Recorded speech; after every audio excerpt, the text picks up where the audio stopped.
नमस्कार, मेरा नाम है शिवांगी और आप देख रहे हैं सारा सच। आज इस वीडियो में जानेंगे मुरादाबाद के घर में नमाज पढ़ने पर पुलिस की एफआईआर का मामला क्या है। तो चलिए वीडियो की शुरुआत करते हैं।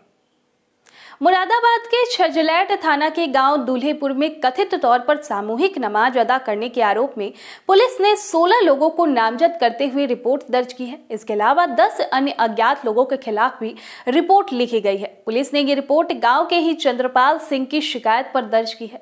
इस मामले पर एसओ छजलैट के दीपक कुमार ने कहा कि दूल्हेपुर में 1-1.5 महीने से सामूहिक नमाज पढ़ी जा रही थी। इस बारे में ग्रामीण चंद्रपाल सिंह ने 24 अगस्त को एक शिकायती पत्र दिया, जिसके आधार पर 16 नामजद और 10 अज्ञात लोगों के खिलाफ रिपोर्ट दर्ज कर ली गई है।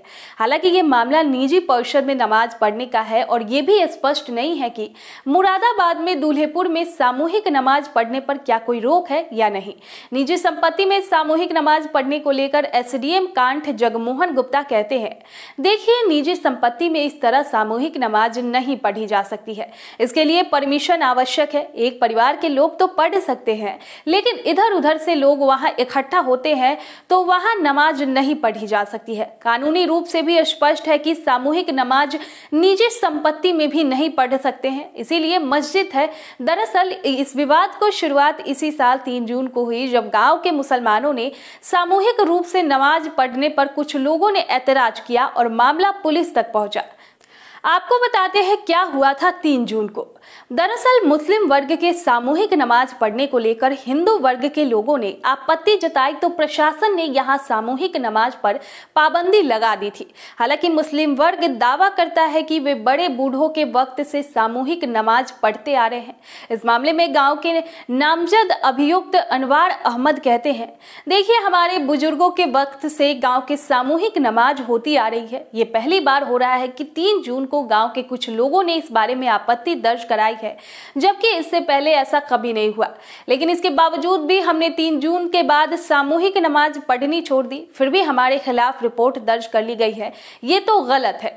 इसीलिए इस मामले में अभियुक्त बनाए गए एक अन्य ग्रामीण वाहिद अली भी है। उन्होंने बताया कि हमारे गांव में न तो मस्जिद है और न ही मंदिर।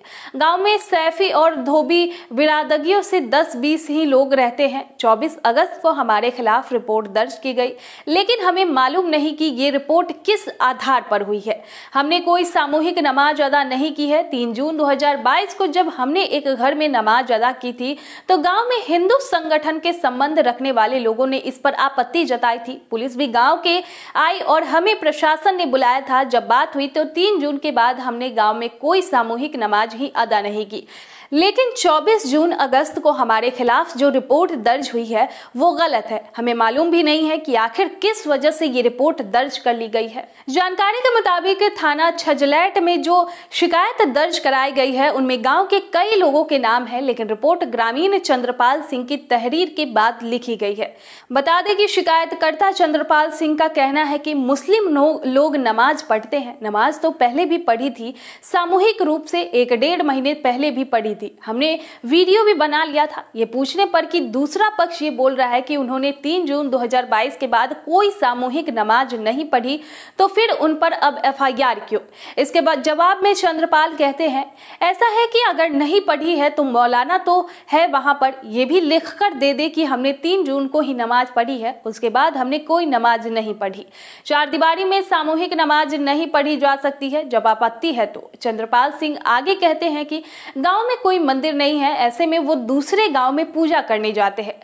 अब इस पूरे मामले में राजनीतिक प्रतिक्रियाएं भी आ रही है। इस मामले में हैदराबाद के सांसद अजदुद्दीन ओवैसी भी टिप्पणी की है। यूपी सरकार पर हमला करते हुए उन्होंने पूछा, क्या भारत में मुसलमानों अब घर में भी नमाज नहीं पढ़ सकते? क्या अब नमाज पढ़ने के लिए भी हुकूमत या पुलिस से इजाजत लेनी पड़ेगी?